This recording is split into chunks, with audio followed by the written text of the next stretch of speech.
What's up mga ka-barber?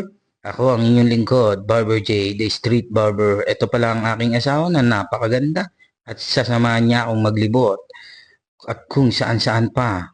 Tara, samahan niyo kami maghanap ng maggugupitan sa kalye para nang sa ganon mas marami tayong magupitan at matunghayan ng mga kwento. Let's go!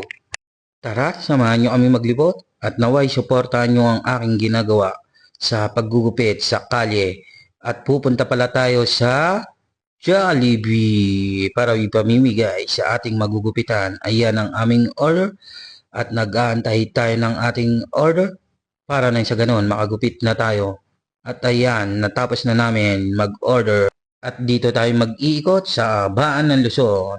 At sakto may nakita ako dyan na nagtitinda ng ampaw kaya ako'y napahinto para nang sa ganon ay malagyan natin ng pera at ipamigay sa ating magugupitan. Okay, nandito tayo sa Luzon. Ngayon maghanap na tayo ng ating magugupitan. Boss, libreng gupit. Gusto niyo, boss? Tapos ako na lang bahala sa inyo. Okay lang. Okay. Tara, samahan niyo ako magupit with a twist in the kalsada moment.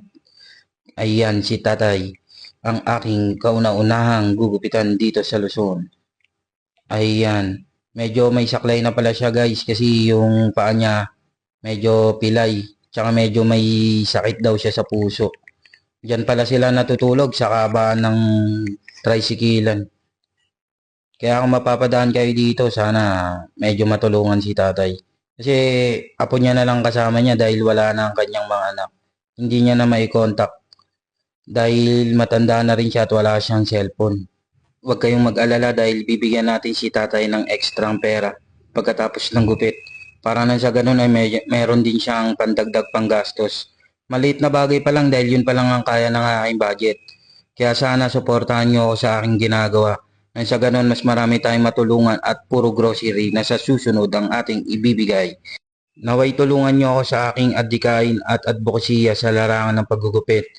Para nang sa ganun marami pa tayong magupitan sa kalsada at mabigyan ng tulong. Dahil hindi ko ito magagawa nang wala kayo, kaya sana suportahan nyo ang aking ginagawa. Ayan pala si tatay, medyo sinisave ko na ang kanyang mga balbas at bigote dyan para mas lalo talaga siyang pumogi. At kita nyo naman sa video, matirik ang araw at mainit.